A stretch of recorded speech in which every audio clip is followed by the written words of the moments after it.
Hello बच्चों, क्या हाल चाल है।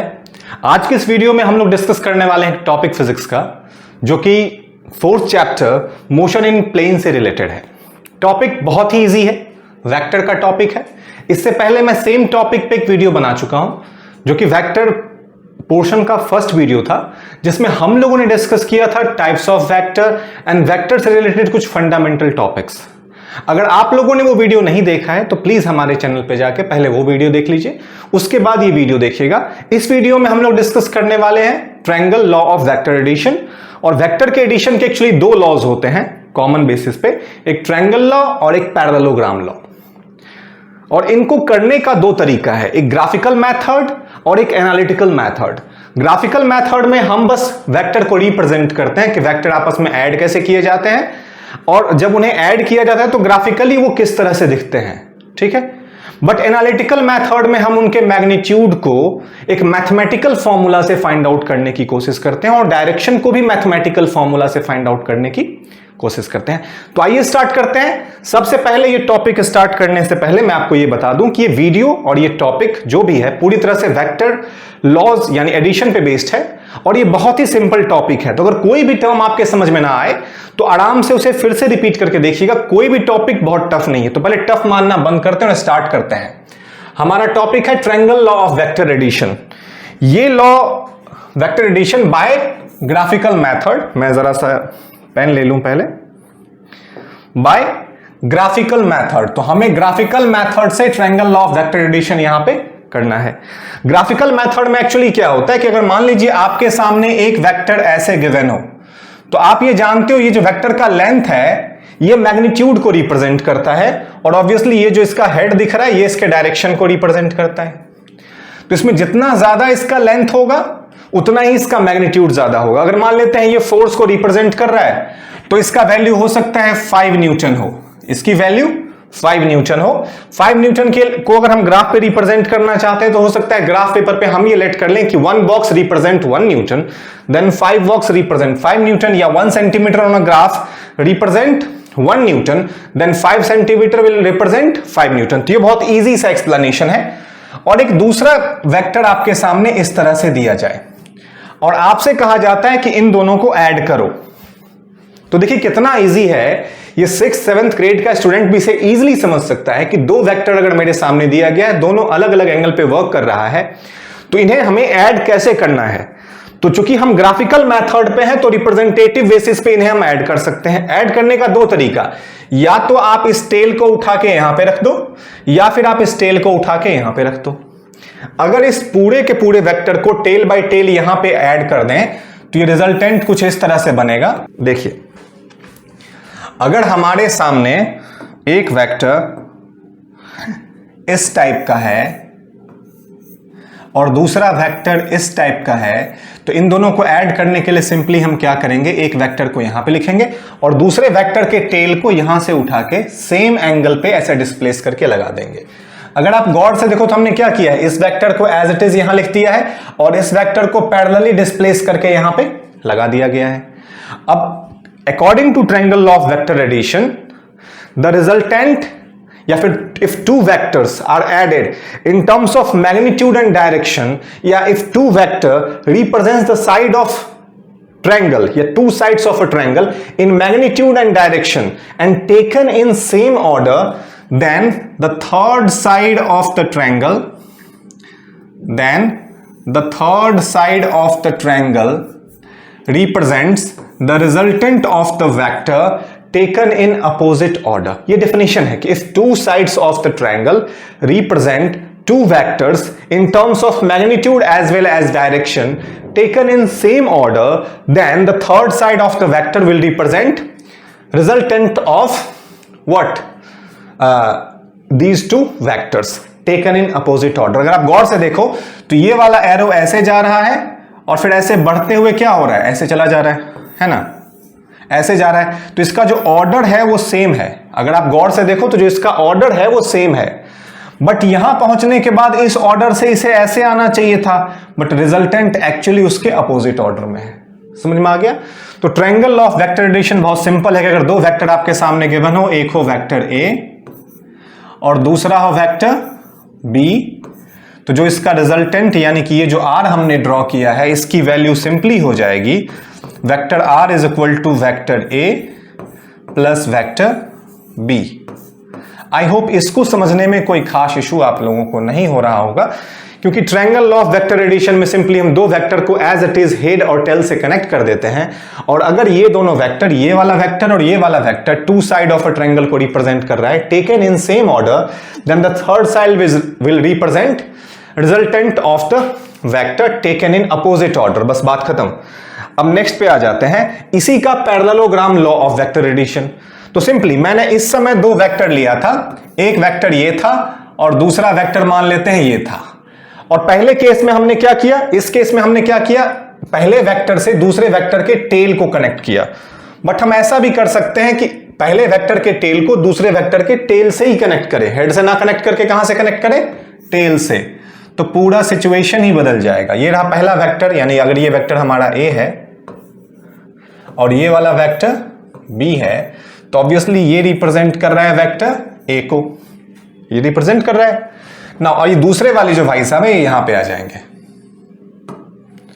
ये जो दूसरे वाले भाई साहब हैं वो यहां पे आ जाएंगे।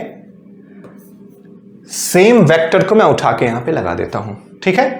अब क्या करना है, चूंकि हम ये जानते हैं कि जो रिजल्टेंट है उस पर तो कोई फर्क नहीं आना चाहिए। मैंने पिछली बार जो दो वेक्टर्स लिए थे, इस बार भी वही दोनों वेक्टर लिया है सेम एंगल वगैरह पे। तो अगर दो वेक्टर को मैं ट्रायंगल के बेसिस पे ऐड करूं या पैरेललोग्राम के बेसिस पे ऐड करूं, मेरा रिजल्टेंट चेंज नहीं होना चाहिए। अब वो कैसे लाएंगे, तो हम ये जानते हैं कि यहां से रिजल्टेंट निकलेगा, बट यहां कुछ रेफरेंस पॉइंट हमारे पास है नहीं, तो हम क्या करेंगे, इस वेक्टर का एक रिप्रेजेंटेटिव पार्ट यहां ड्रॉ कर देंगे और इस वाले वेक्टर का एक रिप्रेजेंटेटिव पार्ट ऐसे ड्रॉ कर देंगे। और जब आप ऐसे ड्रॉ करोगे ना, तो आपको एक शेप दिखेगा जो देखने में कैसा लग रहा है, पैरेललोग्राम जैसा। अब अगर इस पैरेललोग्राम के डायगोनल को आप कनेक्ट करो, तो ये जो डायगोनल है वो एक्चुअली में क्या रिप्रेजेंट कर रहा है, तो ये जो डायगोनल है ये एक्चुअली में रिप्रेजेंट कर रहा है किस चीज को, रिजल्टेंट वेक्टर को। अब गौर से अगर आप देखो तो इसका रिजल्टेंट वेक्टर, अगर मैं इस पार्ट को कवर कर दूं तो ये अभी भी एक ट्रायंगल के बेसिस पे ही है, बट चूंकि इस केस में हमने दो टेल बाय टेल कनेक्ट किया था, तो ओवरऑल डायग्राम हमारा एक पैरेललोग्राम फॉर्म में आ गया, और इसलिए हमने इसे सॉल्व करने के लिए parallelogram law of vector addition का इस्तेमाल किया। तो आई होप इसकी अंडरस्टैंडिंग में कोई खास इशू नहीं हुआ होगा। और फाइनली आंसर हमारा वही होगा, resultant is equal to vector A plus vector B. Main focus आपको डेफिनेशन पे करना है। इसका डेफिनेशन क्या होगा देख लो, जैसे इससे पहले हमने किया था कि if two sides of a triangle represent two vector in terms of magnitude as well as direction taken in same order, then their resultant will represent the resultant vector. Yeah, third side of the triangle will represent the resultant vector taken in opposite order. इस case में क्या है, if two side of a parallelogram, if two side of a parallelogram, या फिर specifically अगर बोलें तो two adjacent side of a parallelogram taken from same point, यानी दोनों का स्टार्टिंग पॉइंट क्या है, सेम है, represents the two vector, then the diagonals of the parallelogram in terms of magnitude as well as direction will represent the resultant vector. Simple. I hope इनके understanding में कोई issue नहीं है आपके पास। जब पैरेललोग्राम बनाओ तो डायगोनल रिप्रेजेंट करता है रिजल्टेंट को, और ट्रायंगल बनाओ तो थर्ड साइड जो कि सबसे बड़ा वाला साइड होता है वो रिप्रेजेंट करता है किस चीज को, रिजल्टेंट को। इस बात का ध्यान जरूर रखना है कि जो थर्ड साइड हमारा है या जो डायगोनल है, ये हमेशा इन दोनों के ऑर्डर के अपोजिट ही होना चाहिए। अगर ये ऑर्डर के अपोजिट नहीं लेते हैं आप, तो आपका आंसर गलत आ जाएगा। यहां तक सिर्फ हमें ग्राफिकली समझना था, तो इन टॉपिक्स में कोई कंफ्यूजन नहीं था, ना ही कुछ होने वाला है। मेन जो आपके लिए मैथमेटिकल सिचुएशन सामने लाता है वह है triangle law of vector addition by analytical method. कौन सा मेथड, एनालिटिकल मेथड। तो अब हम लोग एनालिटिकल मेथड पे ट्रायंगल लॉ करने वाले हैं। तो आइए एनालिटिकल मेथड पे सॉल्व करने की कोशिश करते हैं। आइए अब शुरू करते हैं triangle law of vector addition by analytical method. ये वाला मेथड सबसे ज्यादा इंपॉर्टेंट है 11th के क्लास में, क्योंकि एनालिटिकल मेथड आपको मैग्नीट्यूड फाइंड आउट करने का एक फॉर्मूला देता है, साथ ही साथ ये एक फॉर्मूला देता है एंगल फाइंड आउट करने का रिजल्टेंट वेक्टर का। इसलिए analytical method of vector addition बहुत इंपॉर्टेंट है। और एनालिटिकल मेथड में भी दोनों ही चीजें आती हैं, triangle law of vector addition और parallelogram law of vector addition. But यकीन मानिए अगर आप कोई भी एक सॉल्व करना सीख जाते हैं तो दूसरा आप अपने आप सीख जाओगे, और ये बहुत ईजी है। आइए देखते हैं।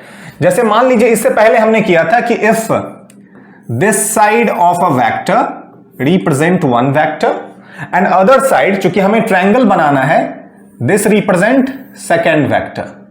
ठीक है, इस तरह से अगर ये सेकंड वेक्टर को रिप्रेजेंट कर रहा है, अगर ये सेकंड वेक्टर को रिप्रेजेंट कर रहा है, तो ऑब्वियसली ये जो थर्ड वाला साइड होता था ये रिप्रेजेंट करता था हमारे किस चीज को? रिजल्टेंट वेक्टर को। ये हम कर चुके हैं, बस इसमें हमें यहां पे थोड़ा सा एरो दे देना है। अब देखिए इस इमेज पे आपको फोकस करना है। यहां हो क्या रहा है, तो हमने यहां पे एक ट्रायंगल लॉ वाला जो बेसिक डायग्राम इससे पहले हमने ड्रॉ किया था वो कर दिया।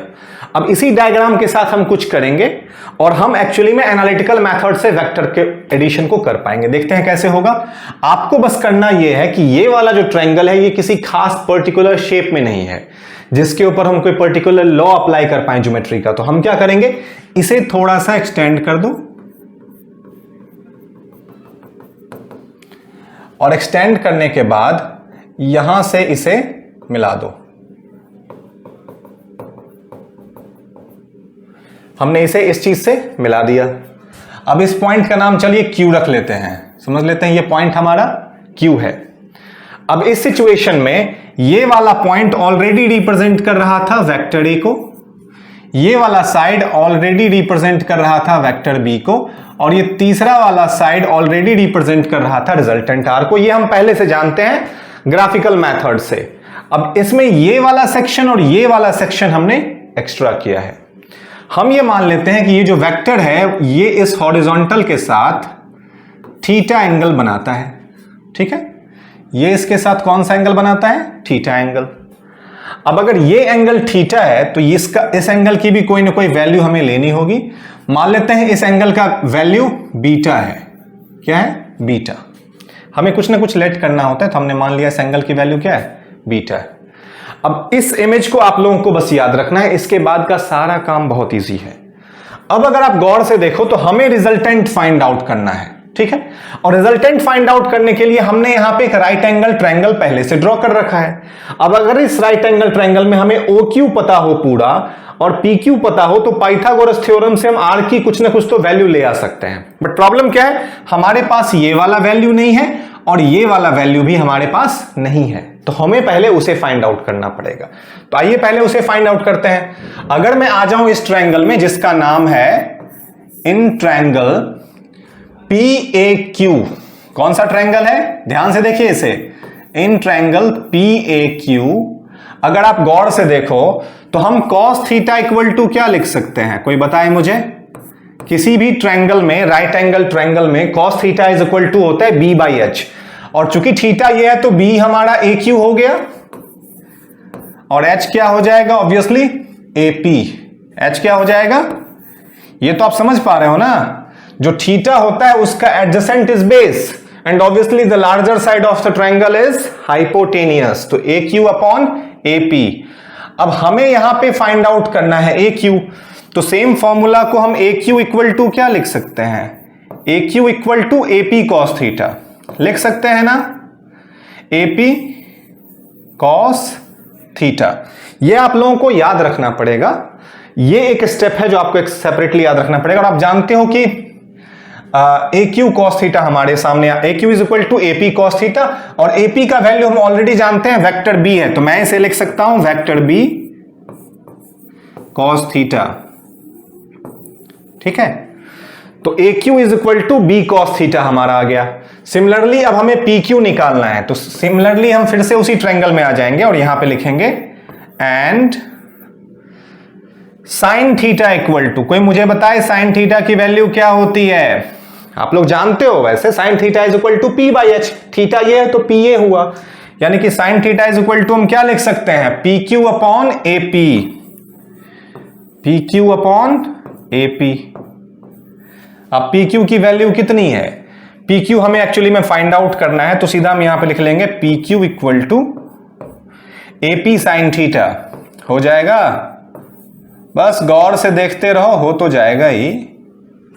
तो PQ equal to AP sine theta, या फिर AP का वैल्यू क्या है, सिमिलरली B, तो B साइन थीटा। जब भी sine theta cos theta use करो ना तो वेक्टर का सिंबल मत देना, ये बात याद रखना है। मैंने यहां पे गलती से दे दिया, मैं इसे मिटा देता हूं। जब भी आप यूज कर रहे हो कॉस थीटा साइन थीटा ऐसी चीजें, तो उस केस में आपको वेक्टर का सिंबल नहीं देना है। तो इस सॉल्यूशन के हिसाब से AQ का वैल्यू है B cos थीटा, तो मैं इसके पोजीशन पे लिख लेता हूं B cos थीटा, ठीक है। और PQ का वैल्यू है B sin थीटा, तो मैं इसके पोजीशन पे लिख देता हूं B sin theta. I hope आप लोग समझ गए होंगे मैंने ये साइड और ये साइड कैसे निकाला है। अगर इतना समझ में आ गया तो इसके बाद का पोजीशन बहुत इजी है। अब मैं इन चीजों को इरेज करता हूं, इमेज में एज इट इज छोड़ूंगा और फिर से पूरा का पूरा सॉल्यूशन यहां पे करने वाला हूं। तो आइए करते हैं। चलिए, अब आप लोगों के समझ में यह बात आ गया होगा कि AQ is equal to B cos theta क्यों है और PQ is equal to B sin theta क्यों है। अब सीधा हम पाइथागोरस थ्योरम अप्लाई कर देंगे इन ट्रायंगल OPQ। तो सीधा हम लिखने वाले हैं इन ट्रायंगल OPQ क्या होगा, हम जानते हैं भाई पाइथागोरस थ्योरम OP स्क्वायर यानी hypotenuse square is equal to क्या, 9/10 याद आ गया। OP square is equal to OQ square plus PQ square, लिख सकते हैं ना, OQ square plus PQ square. Now अब हमें यह पता है कि इनकी वैल्यूज क्या होगी, जैसे कि OP स्क्वायर की जगह पे हम सीधा R स्क्वायर डाल सकते हैं। OQ स्क्वायर को क्या लिख सकते हैं, OQ को क्या हम AB प्लस AQ लिख सकते हैं विदाउट एनी डाउट। तो हम सीधा यहां पे लिखने वाले हैं OA प्लस AQ का होल स्क्वायर, क्योंकि ये OQ स्क्वायर था तो O की वैल्यू OA प्लस AQ था, और प्लस सीधा PQ स्क्वायर हो जाएगा। अब बस वैल्यू डालना है, OA का वैल्यू क्या है A प्लस AQ का वैल्यू क्या है, हमने अभी निकाला है B cos थीटा, तो इसके जगह पे पुट कर देंगे B cos थीटा इसका होल स्क्वायर प्लस PQ का वैल्यू हमने क्या निकाला है B sin थीटा, तो B sin थीटा का whole square, B sin theta का होल स्क्वायर। ब्रैकेट खोलो, A प्लस B के होल स्क्वायर का फॉर्मूला यहां पे अप्लाई होगा, तो कर देते हैं। A square plus B square होता है ना, तो ये हो जाएगा B square cos square theta plus 2AB, तो 2 इंटू 2AB cos थीटा हो जाएगा, 2AB cos थीटा, और प्लस अगर इस पे गौर करो तो ये B square sine square theta हो जाएगा, अगर इसका होल स्क्वायर करेंगे तो B square sine square theta.